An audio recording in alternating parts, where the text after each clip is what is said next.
କଣ ପାଇଁ ବଜା ହଉଛି? କହୁନୁ କଣ ପାଇଁ ବଜା ହଉଛି?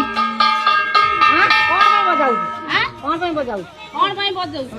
ବଜଉଛି ଏଇକି ଯେ ଏଇ ଯୋଉ ଟାଣ ଖରା ହଉଛି, ବିଶେଷ କରି ଛୋଟ ଛୁଆ ଆଉ ବୟସ୍କ ଲୋକ, ଗର୍ଭବତୀ ଆଉ ଆମ ଖଟିକିଆ ମଜୁରିଆ ଯେତେ ସମସ୍ତଙ୍କ ପାଇଁ 11ଟା ଠାରୁ ଦିନ 3ଟା ପର୍ଯ୍ୟନ୍ତ ଆଉ ଟିକେ ବିଶେଷ କରିକି ଟାଣ ଖରାକୁ ବାହାରିବ ନାହିଁ।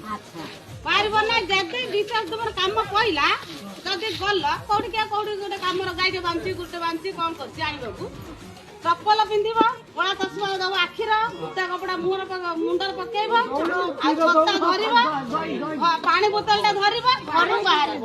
ଶୁଭିଲା ନା?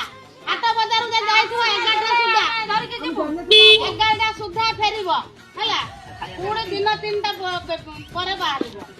ସଂସ୍ଟ୍ରୋକ ହଉଛି, ଆଉ ଯଦି ଦେହ ପା କାହାର ହେଲା ସଂସ୍ଟ୍ରୋକ ଧଇଲା କି ଏମିତି ଅଚେତ ନିଶ୍ଚେତ ହେଇଗଲା, ଶୀଘ୍ର ଆଶାକୁ ଫୋନ କରିବ, ନହେଲେ ତୁମ ସ୍ୱାସ୍ଥ୍ୟକର୍ମୀ ଏଇ ଯୋଉ ଆମର କୁସୁରୀ ମେଡିକାଲ ଶୀଘ୍ର ପଳେଇବ। ମୁଁ ଆଜି କୁଆଡେ ପଳେଇବି କି ନାହିଁ, ଯେତେ ଶୀଘ୍ର ଗାଡି ଡାକି କୁସୁରୀ ମେଡିକାଲକୁ ପଳେଇବ ହେଲା। ହଁ, ଆମ୍ବୁଲାନ୍ସ ହଉ, ଅଟୋ ହଉ, ବାଇକ୍ ହଉ, ଯାହା ଗୋଟେ ତୁରନ୍ତ ମେଡିକାଲକୁ ପଳେଇବ। ଖରାକୁ ବାହାରିବ ନାହିଁ। ଆଉ ଶୁଣୁ, ତରଭୁଜ ଖାଇବ, କାକୁଡି ଖାଇବ, ଆଉ ଦହି ପାଣି, ତୋରାଣୀ, ଆଉ ପଖାଳ ଭାତ ବି ଯାହା ବଳେ ଏଗୁଡା ସବୁ ଜିନିଷ ଖାଇବ। ହଁ, ପିଇବ। ଗୋଟେ ତରଭୁଜ ଆଣିକି